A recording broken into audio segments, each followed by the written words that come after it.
Today, what we're going to be doing, putting something around you that measures your breathing. Come on in. What has led these research participants to this room, to this booth, We're going to get started. Okay. Today, we're going to be doing the breath-focused meditation. came after what neuropsychologist and trauma researcher Nagar Fani discovered in a study of 116 Black women who reported experiencing racial discrimination. 55 of the participants underwent functional MRI, which looks at brain activation as people do a task. In this case, the women focused on tasks that required attention while looking at stressful images similar to this. Areas of the brain that are involved with self-regulation, so regulating your emotions and thoughts and things like that, light up more in people who've experienced more racial discrimination. Those areas of the brain, the middle occipital cortex and the ventral medial prefrontal cortex, are regions associated with vigilance and watching out for threat. Which is right here.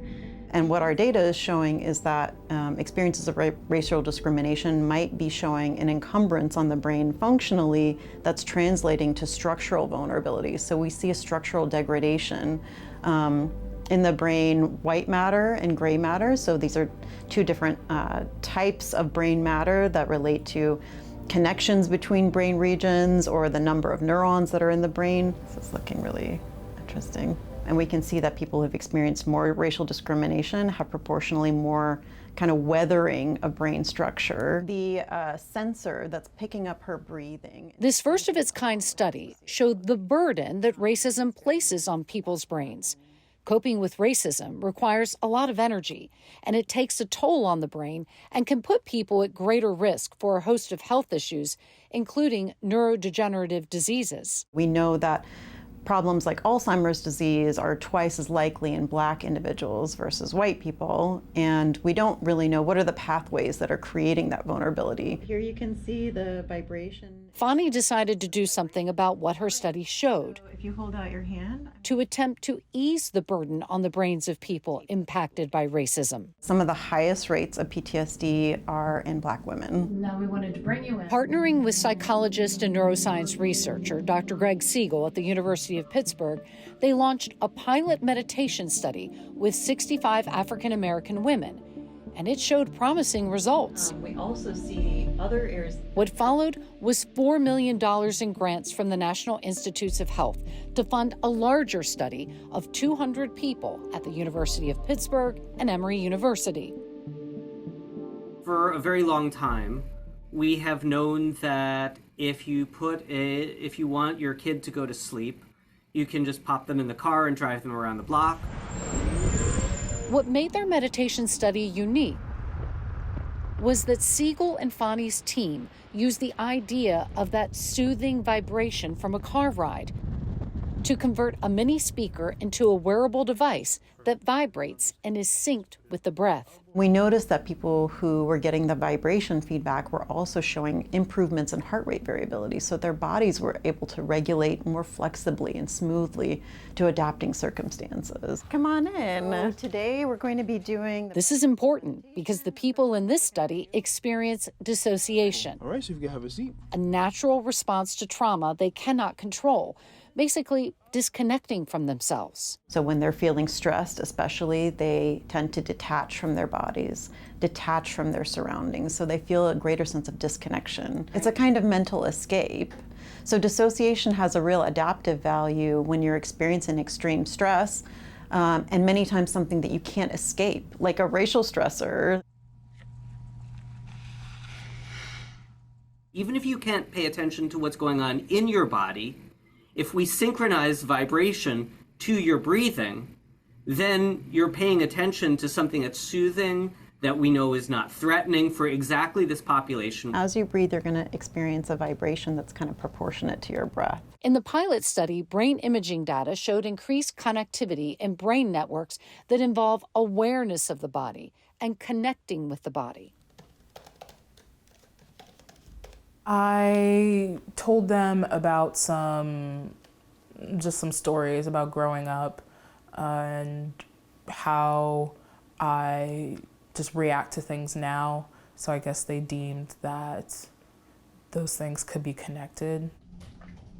Kayla White had never been told she dissociated. I never realized that's what it was until it was really described to me when they were doing the preliminary kind of background.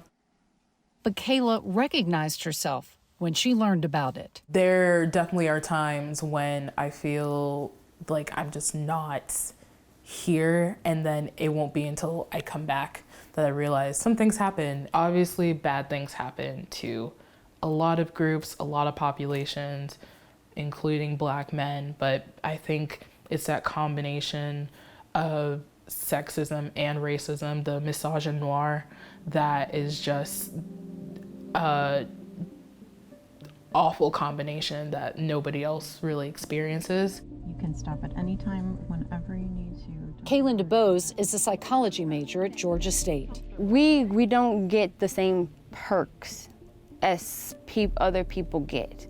We have to work 3,000 times harder in even the smallest of tasks to even get the smallest bit of recognition. Over a few weeks, participants come for 8 20-minute sessions. You're going to take these leads and you're going to clip them on. Sensors measure heart rate, respiration, and sweat response. So you can see her respiration down here, and this same respiration in red is synced with the peaks of what the respiration belt is picking up in the vibration signal that's kind of synced to the breath. In just a few weeks, Kayla and Kaylin noticed a difference. It helped me also deal with the world. It helped me realize that you need to only worry and care about the things that are in your specific control. I come because I need to, because it's the only thing right now that is actually helping me get through this. Because of what I've been through this year, I don't think I could do it if I wasn't. And you are unhooked. I realized, not even just when I'm in the booth, but in my regular life, how often I am not super present in moments. So it had me thinking a lot about, oh, okay, this is when my mind starts to wander, and it's not intentional, but I am now a lot more aware of it. It shouldn't be constrictive. Giving them a safe entree back into their body where they can sit in it, and maybe even when they're reminded of some difficult things, sit in their body and feel, is huge. People are getting better. They're losing their PTSD diagnoses. They are dissociating less. They are telling us stories of how much more comfortable they feel living their lives.